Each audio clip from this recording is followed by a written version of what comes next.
You are listening to the Hiking Radio Network, where we talk the walk with shows by hikers, about hikers, for everybody.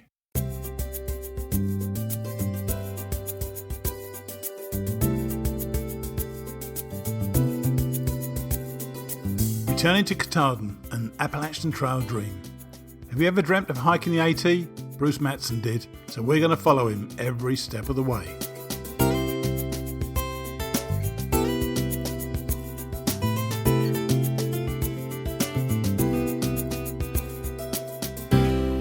Welcome back to Returning to Katahdin, an Appalachian Trail dream, sponsored by our friends at Trailtopia.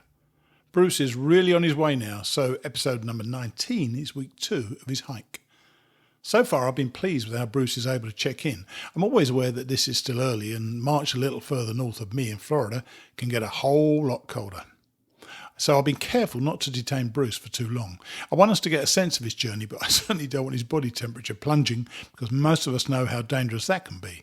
That said, we're getting the goods in these 10 to 15 minute segments. I'd hoped to include an extra chat with Brooke, his daughter, but told him that noon on Sunday was a hard deadline for me and I didn't hear from them in time.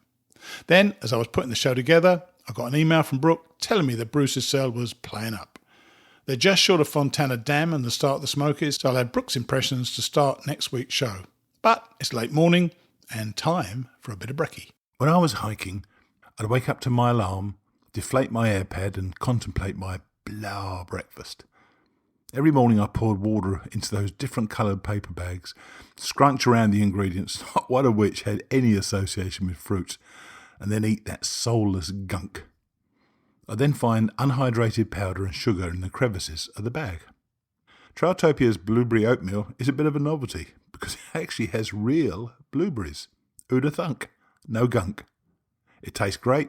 The bag design ensures complete hydration and it really sets you up for the day.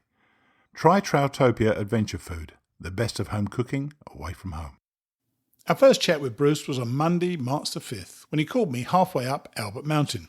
As Bruce was to find out later, and as everybody who has ever climbed this apparent blip on the map, Albert Mountain really gets tough after halfway.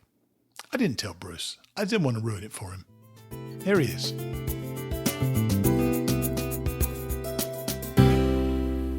Yes, sir. Hey, how are you?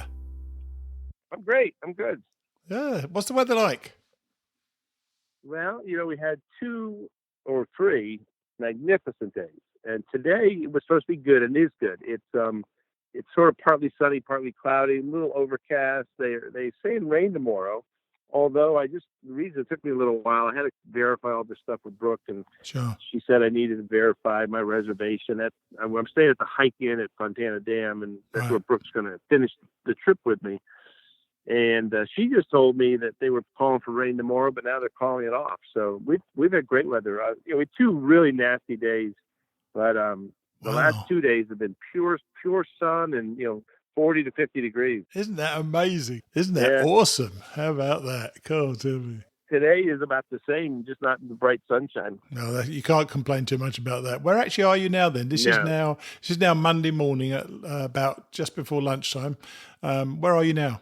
So I'm halfway up Albert Mountain. I was trying to get there for lunch, but I got the coverage, and you told me you always had. I've had a little bit of a devil of a time thinking and getting. So once I got to this spot where I had 3 bars, I knew I needed to talk to Brooke. I knew I needed to talk to you. So I'm sitting here fortunately someone had cut a tree in half. So I've got a nice big log to sit on. So nice. What do you think of Albert Mountain so far? The first part of it was brought us up pretty gently, but I've got the steep part left. Yeah, it does get steep, but it's your first real test. I think it's your first real test, actually. You think? No. You climbing out of Bly Gap is your first real test. Oh, that's right. I remember that as well. Yeah, that was quite tough. Oh my God, that kicked my butt really bad. To me, that was the first really tough one. But you know what? You got up it, didn't you? So that's all that matters. Albert Mountain is not so bad in the sense that from Betty Gap to the summit is 2.5 miles. but almost 2 of that is fairly gradual. It's just the Yeah. last half mile that's steep. Yes, it is very steep. Anyway, I'm starting to learn how to read, gut hook and the maps and sort of mentally prepare for different hikes. And, some days I'm trudging along and other days I'm attacking it more. A lot, it just depends on how you feel. So, but it's going well. I haven't had a 0 yet. And, I was just beat yesterday, and I came up a little short of where I was going to go and meet a couple of guys I've been hiking with. I just decided to tent early, and I was so tired. I was just doing a little journaling. I've been trying to keep track of just basic things, people you meet, so when you go back, you can, because I gotta believe that the days run together. And I woke up this morning. I had fallen asleep while I was journaling. The iPad had no power. I hadn't charged my cell phone as I do every night. That's how tired I was yesterday. But I'm feeling good today, and I'm excited. Brooke's coming out to hike 2 days with me. That's cool. That's very cool. So you did. I forgot to ask you this question. You texted me a few days, sometime last week actually, and you said that you were going into the camp one evening, and you were singing one of those songs that you named in your top your top 8 songs. What were you singing? It was a great day to be alive. It was actually it was my first real day of hiking, other than the approach trail. My first day, Cheryl and I did the approach trail as a day hike, and then I hiked just 7.5 miles down to Hawk Mountain. And as I turned off of the trail to go down the Blue Blaze Trail to the shelter, I just had the sense of, this is like I'm off, and it's a great day. And hiking, that might be the easiest day of hiking on the old trail. That first day off of Springer Mountain, it's a beautiful hike, but it's a relatively easy hike. And and it just struck me. I said to myself, this was a great day. I'm excited to be out here. And then that song came to me, and I sort of hummed along and sang along as I walked the 0.2 miles to the campsite.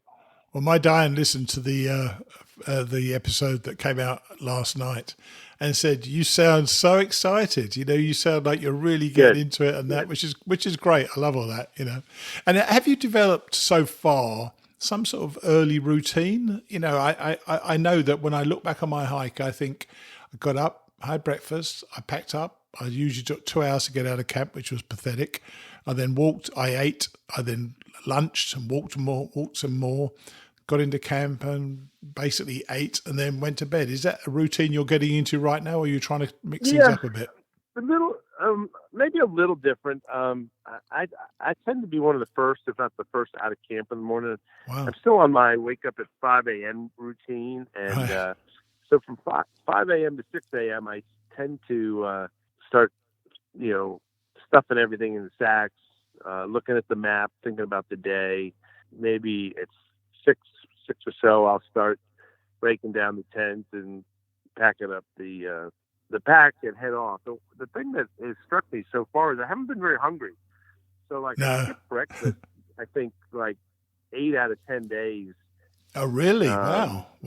Yeah. And then after a couple hours, I'll grab a bar, maybe some gorp. The thing I have done, which a couple of guys commented on, is that I make myself stop for a real lunch break, 30, 40, 45 minutes. Yeah, it's good. I usually pick a creek. I've got this great filtering system where I can hang it and let it filter water while I'm getting my lunch ready. Nice. And if you buy a creek, it's always pretty. And one of the guys said, I've seen you do that a couple of times. I walked right by it, and he goes, I don't know why I'm not doing that. So I find that to be good, just to get the packs off my back. Is it warm enough to do that? To be sitting there just for for a half hour? Well, like this morning, it was a little chilly, so I had one layer on when I hiked out. And, I do a lot of heat modification with my hat, with a buff, with a layer, even with the zip-off bottoms. And so these days, when you stop and filter water, if you throw a layer on, it's been fine to sit. And we had sunshine. So I have to tell you, I had Justice Creek and Lance Creek. I had the nicest sights you could imagine to have a nice Oh, lunch. So very nice too. Very nice too. that's part of my routine has been to try to do that. Is instead of just sort of grazing all day, sit down, get the pack off, take a real break, and have Yeah. you mostly I've been having a couple of tortillas with some protein in it, some tuna, some peanut butter, stuff like that. Yeah, I think it's good for the soul to have a bit of a break and, from what you're doing and sit down. And you know what? Before I went, I took this chair contraption, which converted my AirPad into a chair. And while it was great, really, there was nothing like sitting on a log or nothing like sitting on a rock. And I really didn't need a chair. So to just be sitting there, with your pack between your legs, getting your food out, I think back to that. And it was just a simple, easy way to do things. And I used to take half-hour breaks as well for lunch. And I like that as well. Inevitably, there's people ahead of you, there's people behind you. You've seen them, they've seen you. And so whenever you stop for lunch, you either meet people that you haven't met, or you catch up with people you've already, and that's been fun too. So I'm sure that'll be part of my routine, I think, for a while. I'm not young, and the pack still weighs a few pounds. It's nice to get it off my back now and then. Yes, I'm sure. How many times have you resupplied so far? Let's see, just twice, I guess. Is that stuff that Cheryl sent? Cheryl sent a box to Mountain Crossings, and Cheryl sent a box to top of Georgia. And is this all working properly? Is how you wanted it to work? It's been perfect, except I have way too much food. So when I got into Hiawassee, I had so much extra food, and I knew there was a big box going to the Hike Inn. I told you I'm staying at the Hike Inn and at Fontana Dam. So I was the happiest guy in the world. I was first in line at the post office, so I didn't slow down. Our group head out, and I shipped a huge box, including my micro spikes and my thermals, because I'm tired of carrying them in this weather. Yes. But I shipped like 4 days of food to Hike Inn. I had so much fun. I told Cheryl just to not ship anything to Hike Inn. And when I go through the knock, if I'll just see what's in my pack. I know what I've got at Hike Inn, and when I go through the knock, if I need a couple things, I can just load up there, and then I'll be fully ready for the Smokies. Yeah, where you are now, Albert Mountain. When I went, that was exactly mile 100. Is it still about that? 100.1. There we are, 100 miles going up Albert Mountain. Does that feel something? You've walked 100 miles. Yeah, it's a big kind of a milestone. Yeah, it is. Because yesterday we went over our first 5,000-foot mountain, which is Standing Indian. Yeah. And today we not only see our first fire tower, but we get over 100 miles. Yeah, it's quite something. It really is. And if you've got a lovely day, the view from the top, I think the fire tower is up top of Albert Mountain. The view from there is spectacular. It really is. In fact, I tell you what, Bruce, I'd love another picture for this week's show as well. If you send 2 or 3 pictures, that'd be great. Just just text them to me if you can. That'd be great. The other thing I was going to ask you: how are you adapting so far to the feral lifestyle? The slightly different lifestyle to what you had before. Yeah, so far so good. Maybe that's not good. It's how easy I've adapted, because I started to smell myself pretty regularly, and if it's easy to adapt, maybe I've lowered my standards too much. But it hasn't been too bad. It really hasn't. That's cool. It's mostly fun. Mostly fun's always good. Oh yeah. I'm sure. What's the worst part of the trail for you so far? Worst part. Climbing out of Bly Gap. And when we had one really miserable day where it was everything, wind, cold, and on with the layer, off with the layer. Yeah. Had to set up in the rain, and that's tough. Tough. I think on balance, if someone who's done this has looked at the 10 days that I've had, they'd say that's a pretty good, on balance. I got to go over Blood Mountain on a sunny day. Yes. And some of my peers or some of my friends came over the day after me, and it was horrendous. And I had no idea how hard that trail was on the north side of Blood Mountains. And that was, I guess, the other thing I would say, the 2 things would be the hardest so far. 3 things would be just complete nasty day. But the two climbs would be one up out of Bly Gap was just vicious, and then the other one down into Unicoi Gap was really, really tough. And I did that on a nasty rainy day where the as you may recall, Unicoi Gap is steep, it's very rocky, and this trail was running water, and that was really that's brutal. tough. Yeah, that's tough. It really is. I just had to go really, really slow. You're 100 miles down. That is amazing. That you are off indeed. That is fantastic. Well, look, I'll catch up with you again later in the week, and I'm pleased to hear you sounding so chipper again. And now it's really happening now. Oh, by the way, I knew there's one other thing I was going to ask you.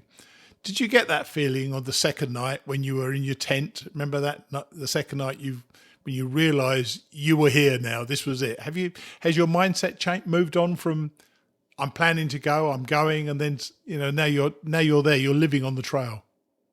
Yeah, it's clearly moved on, but I think it took the third or fourth night. I don't think it really happened the second night like I predicted. It was still a little too new, but it didn't take much after that. Right. Okay, mate. Well, look, great to catch up with you. And the system's working well. You're texting me, and I was there in 5 minutes. How about that? Yep. So far, so good. I'm not finding coverage as simple, but we'll keep working at it. Okay, Matty. Well, you take it easy and have a great rest of the day. I'll speak to you soon. Cheers. Thanks, Steve. Cheers. Bye. Take care. Bye.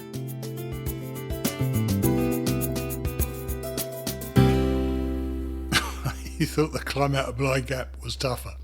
I didn't have the heart to tell him that the worst part was still to come. I see he's also getting hiker tiredness. Falling asleep while you're journaling is a pretty good indication of this change in his sleep patterns. He's getting exhausted, though in a really good way. Some of the sleeps that I had on the trail were some of the deepest in my life.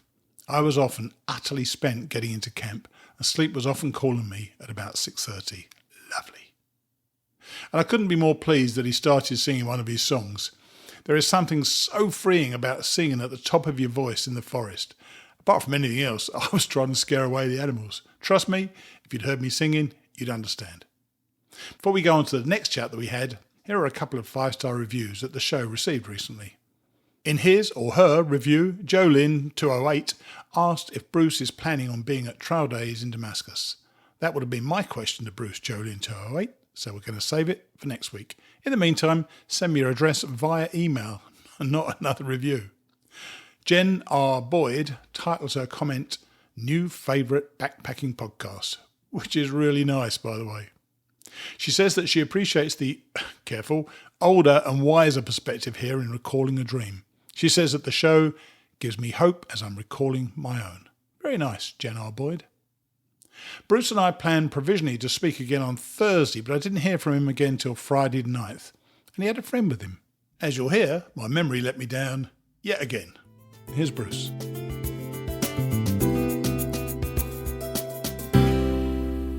Hello. Hey, Bruce, how are you? I'm great. How are you? Oh, not too bad. Yeah, I've seen your pictures recently. You look very happy, I must say. You look like you lost some weight as well. Good. Well, good. Those things are all good. I am happy. I hope I'm losing some weight. So where are you now then? It's now, by the way, I tell everybody it's Friday the 9th today, isn't it?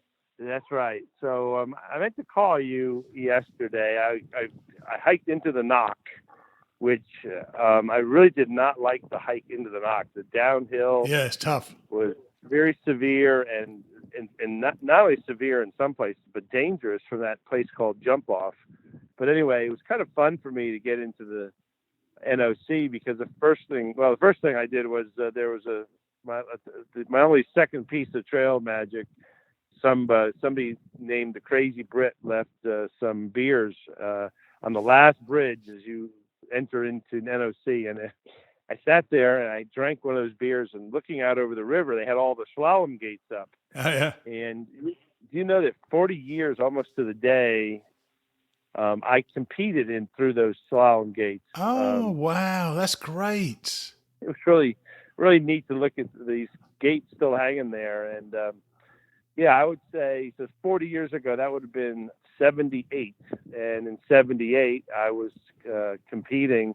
Not a lot. We had 3 races a year, but we did ran canoes through slalom gates and ran canoes downriver as fast as you could. And that was one of the places we went. So that was kind of fun to, in fact, my roommate canoe partner, I snapped the picture and right then and there sent it to him and said, listen, hey, you look familiar. Anyway, cool had a good visit. I had a room at the Knock, and that was good just to get organized, and did a lot of journaling and up-to-date stuff, just things needed to get done. Don't you find the time goes fast as well? You know, you can't get the things you want to get done, can you? It's so true. And it's so true. And you want to go to bed at 8:00. So I got some things done, and I knew the climb out of the Knock was a real challenging one. I read about it for a long time. So it is. I got psyched up, and it was a beautiful, beautiful day. I left at 7:30. And I got to tell you, for a 6-mile slog uphill to Chia Bald, yeah, it was one of the best hiking days I've had. It was beautiful weather. The trail, unlike the trail into the Knock, I thought the trail out of the Knock was fantastic. Yes, it is. It had a variety. You went through some pine forest, and then you climbed some more, and you went across a ridge, and then you did some switchbacks, and then you switched on the shade side of the mountain, and the shade side of the mountain was still snow covered, and we went through all these rhododendron tunnels and rock outcroppings, and all the rock outcroppings had all these icicles falling off of them, and it was just a beautiful, beautiful day. And then if you recall, last time we spoke, it was right before I went up Albert Mountain. Well, you're halfway up it, weren't you? You're halfway up Albert Mountain, I think. I was more than halfway up it, and you were telling me how hard it was. And I'm like, well, it wasn't so hard. Well, the last 0.3 on Albert Martin is brutal. I'm sure that's what you were recalling. Yeah, and, totally. I'd say the last 0.4, 0.5 up Chia Bald was really, really tough after a really good hike. But have you had much snow? Because I know there's a lot of snow a little bit further north of you in the Smokies, or there was. So how's that been for you? Just 2 days of light snow, and depending on the sunshine and the side of the mountain, it's gone. Like today, so part of the day when you were in the sun, you were hiking where there was no snow. And then there are other times today that we were literally walking still on packed snow from a couple of nights ago. But most of it's gone. Gone. It adds a little beauty where it still is out there. So did you hike out of Knock today or yesterday? Today. All right. And that ends up on Chia Bald. Yeah. And then just a little while ago, I came down Chia Bald, and I'm setting up my tent, and we have a special guest with us today. Really? I want to just let me have our guest say hi to Mighty Blue. Hi, Steve. How are you doing? Hi, it's good. Brooke. Brooke, how are you? Oh, did you know I was coming? He did say you were coming. I didn't know actually when you were coming there. Hey, did you? Yes. So did you do the climb out of the NOC today?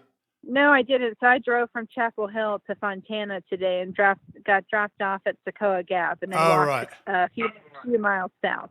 All right, you saved yourself a big climb out. Let me tell you. So we'll hike to the car over the next couple of days. So I'll be out here for 2 nights. All right, are you enjoying it? Well, so far I only came down an hour and a half today. So. All right, so yeah. We did about 3 miles. Spent most of the day in the car getting here. All right, nasty. But it's great. The climb out of Sequoia is actually a pretty tough hike, but that's all she's had to do so far. Yeah. So how are your legs? Are they coming on now, Bruce, or not? I think so. I'm trying to figure out how you determine that, but there's I keep leapfrogging some people who I think are faster than me, and I keep thinking I'll never see them again, and they're like, I think I've got a little reputation out here of just being slow and steady. It's like, RTK we pass him, and then he shows up in the same place we are. Yeah. I think you'll know when they're there because you suddenly realise you're doing longer mileage than you thought you were going to be able to do. I found that anyway. Yeah. That's how you've got them. Yeah. Well, I'm assessing that. So, but nothing's really hurting. I'm very encouraged. So so far so good, and it's going to be great to have a hike and pal for a couple of days. I bet it is. Yeah, that was going to be my next question about aches and pains. You've had no aches and pains at all? Well, I've got muscle soreness every day. Yeah, of course. Yeah. But in terms of the thing that's been most surprisingly pleasant is the lack of any pain in my knees. Yes. Because you know how much you have to let yourself down down on so many steep places. So that's been really encouraging. I got a small blister on my left heel. Just I took care of it and covered it. It's no big deal. I don't know. It's funny. I was surprised because I broke the shoes in, and I didn't get the blister till like the 9th day. So I know exactly what happened there. But I think that's the only. I had a hip thing for a couple of days. I had a piece of my hamstring hurt for a couple of days, but that went away. Don't you find you can walk your way off? You can walk things off, can't you? If you just keep walking, you tend to be able to walk them off normally. I know that I did quite a bit, and my biggest surprise about aches and pains was I was surprised how much the downhills really did actually hurt. I was expecting the downhills to be a relief after the uphills, but sometimes the pressure on your knees is quite extensive, isn't it? Oh, tremendous. The Chia Bald, which I just did earlier today, was very steep going up, and then coming down was very steep. And you really have to. And today, because of the cold, there was on coming down side of Chia, there was plenty of snow, plenty of frozen mud, partially frozen mud, some long step downs, wet rocks. It was just a long time to step down through all that stuff. Yeah, you got to be careful to avoid injury. The pole placement and your foot placement is really important, isn't it? And you learn that very quickly. Yeah. How people do this without poles, Bruce, I just have no idea. It must be crazy. I couldn't agree more. Yeah. So on the pictures, you put some pictures up, and then one of them, I'll say, you look like, particularly, you lost some weight. It also looks like you haven't got your backpack on. So I don't know if you remember the picture on Facebook you put up there. I think that was Siler's Bald. All right. You remember there's like a 0.3 hike from the trail up to the top of Siler's Bald. That's right. And I decided I didn't need to bring my pack all the way up there. All right. It was a pretty good climb, I got to tell you, that 0.3. But that was maybe one reason. And I know someone took a picture of me today on Chia Bald, and I had taken my pack off to have lunch up there. So nice. But I don't have a Sherpa yet. So yeah, right. So you're nearly 2 weeks into the hike now. So is it 9 or 10 days, something like that? Yeah. Day 14. Exactly. Is it giving you any surprises, or is it how you planned it would be? Overall, it's going according to plan pretty well. I'm not terribly. So I told Cheryl that it's hard. I expect it to be hard. Maybe it's a little harder than I expected. Not so hard like I'm quitting or I need to put in a lot of extra effort. But, if I thought, it was going to be a 7 on the scale of 1 to 10, maybe it's an 8. And, it's still an 8, is it? Because you said that the other day. So I wonder whether the number had gone up or had gone down. I know. No, I tell you, every day's different. You have good days or bad days. No different than work or life in general. And my guess is, if I tell a bunch of our colleagues that I thought the hike out of Knock was one of my favorite hikes so far, they'd say I'm nuts. But I had a particularly fun day, even though I had to climb 2,000 feet in 6 miles. But it was just a good day, and I enjoyed it. And nice. And I think part of it is, how's the weather? How's your temperament? How do things align? And definitely. You got to manage all that. Yeah. You manage your expectations because sometimes you just wake up, and I know it happened to me a few times. I started off pretty well, sat down to have a snack, and for some reason I just lost it for the rest of the day. I just couldn't get going again. You just have to manage that, get the miles under your belt as best you can, get to a shelter, and just write the day off. I mean, that's the way it goes, I guess. I think I had heard so much about the climb out of Knock. I got myself ready, so I didn't get disappointed. And I think I was so prepared, my expectations allowed me to have a better than average day. Cool. Now, you told us about your stealth camp very early on when you stopped. Was it Ramrock Mountain or Ramroad Mountain? I think it was Ramrock Mountain. It's exactly right, Ramrock. Yeah. Yep. No, yeah. You're exactly right, Ramrock. But are you normally staying around shelters, though, or is that the only time you stayed away from a shelter, or have you done that again? Tonight we're at a tenting area, not at a shelter. But right. I did that once. Had a nice little group of 5 or 6 of us tented someplace that was not a shelter, but tenting area or tenting near a shelter. I'd say more often at a shelter. Yeah, I love I like shelter life, to be honest with you, because you just meet everybody there. You tend to sit around on those picnic table type things, and you just chat with each other, don't you? Hello? Yeah, just this little distraction behind us.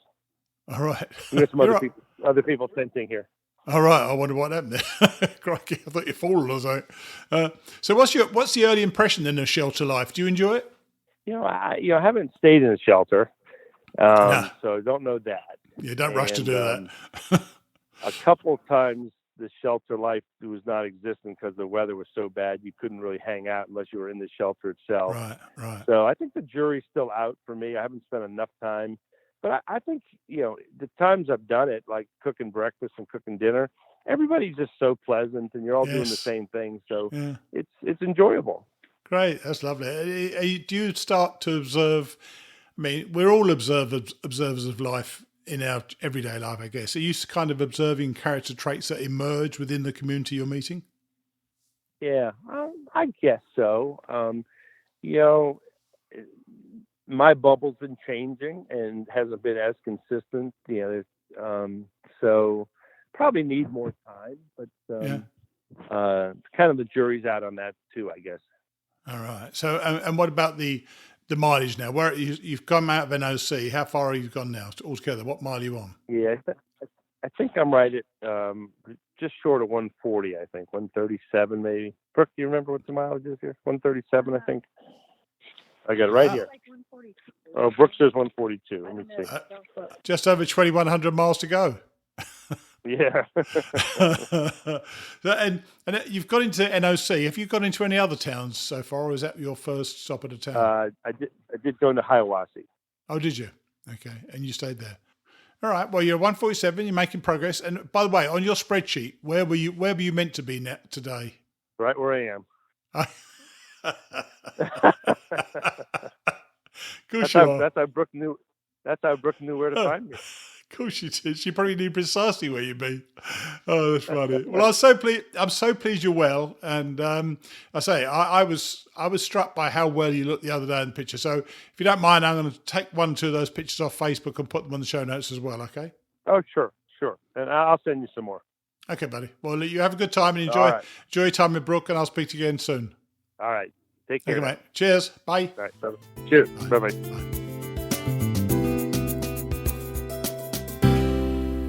How cool was that?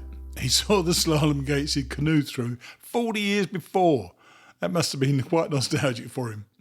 From my recollection of that river, I'd have been terrified to go anywhere near the water, let alone try to steer a canoe through a flipping gate. I always remember the hike out of the Nantahala Outdoor Center, in case some of you don't know what the NOC or NOC is. It was a really tough, seemingly endless climb that I did on a cold but sparklingly bright day. It was difficult, but it gets you up to Chihuahua Board, and boards were my absolute favourite features in the south. Bruce, of course, had a great hike. Go figure. Now, you can tell that I had no idea that Brooke had turned up. When he said he wanted to introduce me to somebody, I panicked a bit and kind of wondered what on earth he meant. Actually, it's a shame I couldn't catch up with Brooke on Sunday. I really wanted to know what her impressions were of the AT and of Bruce himself on the AT. That'll have to be next week. It then turned a little blowy and I thought I'd lost him near the end. I could have edited it out, but I wanted you to hear what I heard. For somebody producing a podcast, somewhere on a mountain, a sudden crash and silence, followed by the host, or in this case me, saying, "Are you there?" That wasn't my finest moment. He was then at mile 142, so with another couple of days hiking under his belt, he's passed 150 miles, and he's probably either just before or just in the Smokies. I don't know about you, but he seems to be really in control of himself and his hike. There's plenty still to come, of course, but for now, I think we can say that the first 2 weeks have been a big success. Long may it last. Bruce and I will see you next week.